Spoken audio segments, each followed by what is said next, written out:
Dentro del relato de la violencia en México, se destacan notablemente los miembros del grupo conocido como los Zetas, quienes introdujeron un nivel sin precedentes de brutalidad y terror en la población. Su capacidad para imponer el sometimiento a las autoridades y silenciar los medios alcanzó proporciones asombrosas, generando un temor palpable en cualquier lugar que atravesaran.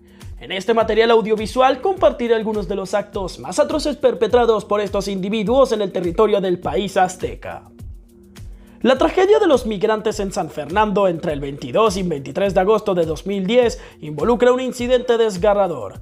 Un camión que transportaba a 72 migrantes latinoamericanos con destino a los Estados Unidos fue detenido en la comunidad de San Fernando, Tamaulipas, por individuos vinculados al grupo conocido como los Zetas, según informes de funcionarios mexicanos.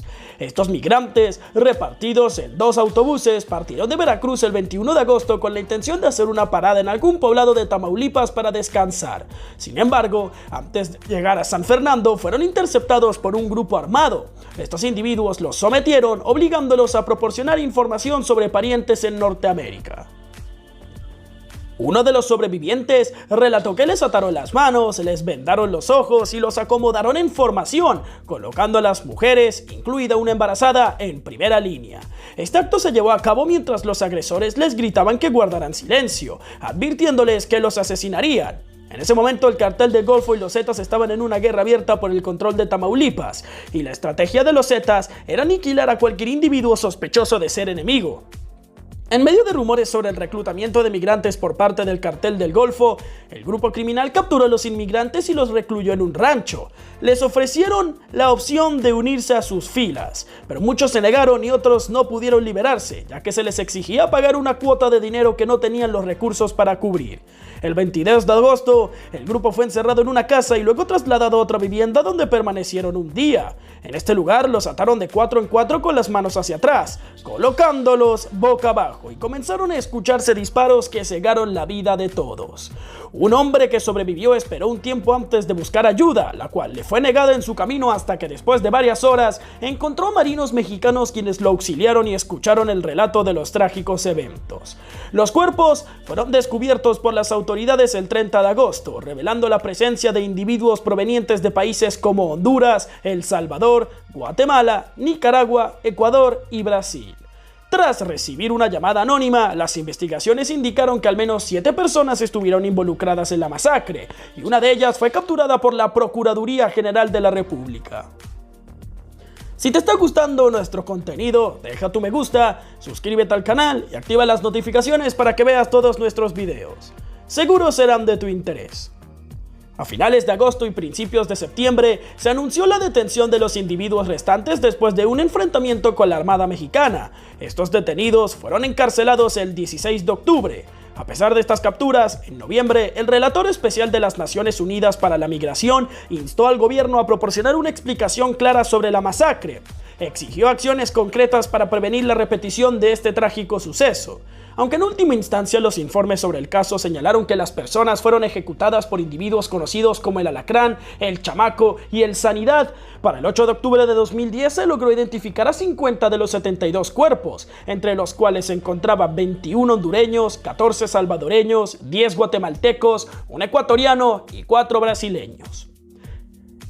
La tragedia ocurrida en Allende, Coahuila, el 18 de marzo de 2011, en la comunidad de Allende, vio como un grupo de aproximadamente 60 sicarios de los Zetas embistió con una camioneta el portón principal del rancho de los Garza, quienes formaban parte de la organización y habían sido señalados como traidores por los hermanos Treviño Morales, el Z40 y el Z42. Convencidos de la traición dentro de su organización, decidieron castigar a los sospechosos, identificados como Héctor Moreno, alias El Negro, y Luis Garza, conocido como La Huiche, este último originario del municipio de Allende. Los Zetas detectaron indicios de una posible traición cuando la DEA compartió con las autoridades mexicanas el número PIN del BlackBerry de los hermanos Treviño para ubicarlos y arrestarlos. Sin embargo, una filtración en la organización reveló que uno de ellos era un informante. Además, a los sospechosos se les acusó de realizar transacciones relacionadas con estupefacientes, generando ganancias que ascendían a la considerable suma de $10 millones. Desde las 6:30 de la tarde, la fecha mencionada, los sicarios ingresaron al rancho de los Garza, desatando una serie de destrucción en casas y negocios. Secuestraron a personas que trabajaban para las familias Garza y Moreno, haciendo desaparecer los cuerpos al generar un fuego devastador en el rancho de los tres hermanos. Los cuerpos colgados en barriles ardieron durante 6 horas. Durante el saqueo, los atacantes instaron a los vecinos a unirse, saqueando electrodomésticos y destruyendo las casas con granadas, martillos y maquinaria de construcción. Esta brutal acción de los Zetas resultó en la desaparición oficial de 26 personas, 20 de las cuales eran familiares y allegados a los Garza. Sin embargo, se especula que la masacre podía haber dejado un saldo de hasta 300 muertos, evidenciando la brutalidad del suceso y la falta de claridad en cuanto al número real de víctimas. Durante el fin de semana en que tomaron el pueblo, los 20 agentes de la orden municipal brillaron por su ausencia, mientras los testigos señalaban que simplemente observaban. Las fuerzas del orden, según testigos, cumplieron eficazmente la directriz de no patrullar ni responder a llamados de auxilio, revelando la corrupción y negligencia por parte de las autoridades. En este trágico suceso, junto con el previo, se rumorea que los medios de comunicación optaron por el silencio respecto a esta noticia. Tanto los periódicos de alcance nacional como las principales cadenas televisivas del país se abstuvieron de informar sobre los hechos. Este mutismo, según las especulaciones, tuvo lugar durante la presidencia de Felipe Calderón, momento en el cual el general Luis Crescencio, comandante del destacamento militar más cercano a la zona, eventualmente se convertiría en el secretario de la Defensa Nacional. Presuntamente, esta decisión de mantener en secreto los acontecimientos se tomó para evitar dañar la reputación de dichos personajes en la administración. Varios años después, en 2014, se anunció una investigación sobre la masacre. Se enviaron investigadores para recopilar pruebas y obtener rastros de ADN. Sin embargo, como era de esperarse, esta investigación no arrojó resultados concluyentes en términos de ADN y no se llevó a cabo una nueva evaluación, a pesar de la detención de algunas personas, en su mayoría agentes de la ley y líderes de los Zetas. En ese entonces, el Z-40 en 2013 y el Z-42 en 2015 fueron aprehendidos. En este caso, muchos criticaron la extrema lentitud en la búsqueda oficial de respuestas para un caso ignorado hasta principios de 2014, a pesar de la brutal dimensión del asunto. La tragedia en el Casino Royal involucraba al Grupo Royal, un conjunto de establecimientos de apuestas y entretenimiento presentes en Monterrey y Mazatlán. Previamente, antes del incidente que les voy a relatar, ya habían experimentado otros ataques, como el sucedido el 17 de enero de 2011. En esa ocasión, un comando armado ingresó a las instalaciones, sometiendo a las personas presentes. El trágico evento que narraré ocurrió a las 3 de la tarde del 25 de agosto de 2011. Varios hombres armados llegaron al lugar en 4 automóviles, irrumpieron en el establecimiento golpeando a la joven que se encontraba en la recepción, profirieron insultos y realizaron disparos. Posteriormente saquearon pertenencias de los clientes y destruyeron las máquinas. Finalmente arrojaron 4 recipientes de gasolina en el área de bingo, desencadenando un incendio. Algunas personas lograron salir por la puerta principal, pero para otros resultó imposible escapar debido al aumento de las llamas. La desesperación generó una estampida de personas, resultando en pisoteos. Sin embargo, la situación se complicó aún más, ya que las salidas de emergencia estaban cerradas con llave. La combinación de estos factores llevó a que todas las víctimas fallecieran por asfixia e intoxicación por monóxido de carbono, ocultándose en baños y oficinas tras intentar huir de los agresores al subir al segundo piso, el cual carecía de una salida viable. Pasada la noche, este segundo piso se desplomó y el incendio consumió el lugar durante al menos 3 horas. Cuando los bomberos lograron controlar la situación, los equipos de rescate descubrieron decenas de cuerpos en el área principal y los baños. Algunos de ellos tenían teléfonos celulares en sus manos, evidenciando los intentos desesperados de pedir ayuda. Familiares de las víctimas presentaron una demanda para obtener indemnización y cubrir los gastos hospitalarios y funerarios. Sin embargo, la empresa, a través de sus abogados, se deslindó de responsabilidad, argumentando que la tragedia estaba fuera de su control. A pesar de esto, el gobierno proporcionó gastos funerarios, asesoría legal y atención médica. Este acto doloroso fue atribuido al crimen organizado, inicialmente con 2 posibles responsables, el Clan del Golfo y los Zetas, quienes disputaban la zona. Posteriormente se confirmó que fueron los segundos. La Procuraduría General de la República ofreció 30 millones de pesos por información que llevara a la captura de los sospechosos. La cifra total de muertos fue de 52, y algunos medios lo catalogaron como el peor ataque en la historia de México moderno. Con el tiempo, se descubrió que los Zetas fueron los responsables debido a que los propietarios del Casino Royal se negaron a pagar la cuota mensual solicitada por los criminales para permitirles operar sin problemas, siendo esta cuota de alrededor de 130,000 pesos.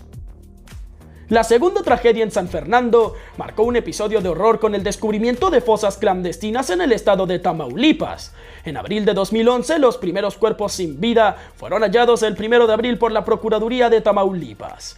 Sin embargo, la noticia no se difundió hasta 5 días después, el 6 de abril, cuando los medios de comunicación informaron sobre un total de 59 fallecidos en 8 fosas de un rancho clandestino.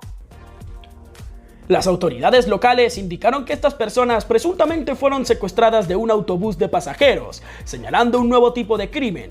En este caso, individuos armados detenían el autobús, seleccionaban a los pasajeros y los tomaban como rehenes. Esta acción posiblemente tenía como objetivo forzar a los secuestrados a convertirse en soldados de la infantería, extorsionar a sus familias o pagar por su liberación. Se especulaba que algunos podrían haber intentado llegar a los Estados Unidos, pagando para cruzar la frontera. El 8 de abril se descubrieron 2 fosas más con 13 cadáveres, elevando el número de fallecidos a 72. 2 días después, el arresto de Armando Morales reveló su participación en la masacre e informó sobre otras 4 fosas donde se encontraron 16 cuerpos, elevando la cifra a 88.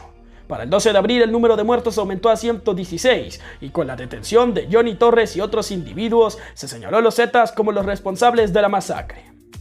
Además, durante las investigaciones, se arrestaron a 16 oficiales de policía bajo sospecha de complicidad con los miembros del cartel. Este oscuro episodio dejó una huella imborrable en la memoria, revelando la atrocidad perpetrada por los Zetas y la posible connivencia de algunos elementos de las fuerzas del orden.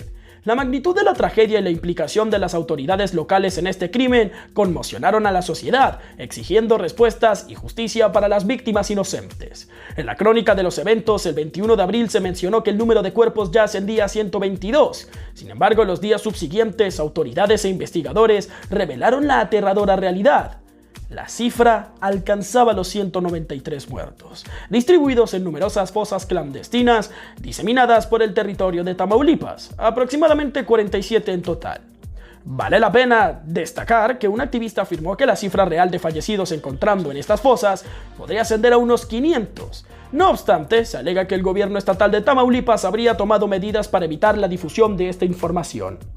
Si bien los actos perpetrados por los Zetas son catalogados como algunos de los más horrendos debido a su nivel de crueldad y violencia, estos no son más que una parte de la serie de crímenes que llevaron a cabo en su momento. En febrero de 2004, un grupo de comandos irrumpió en una prisión en Apatzingán, logrando la liberación de 25 miembros de los Zetas. Este hecho representa solo uno de los capítulos en la larga lista de atrocidades cometidas por este grupo criminal. La narrativa de sus crímenes se extiende más allá, revelando una historia marcada por la violencia y la impunidad. En noviembre de 2006 se produjo el trágico fallecimiento del cantante de música regional Valentín Elizalde. Este artista perdió la vida por interpretar letras que favorecían a cárteles enemigos. En febrero de 2007, varios miembros de los Zetas, ataviados con uniformes de la Armada, llevaron a cabo una masacre en la ciudad de Acapulco.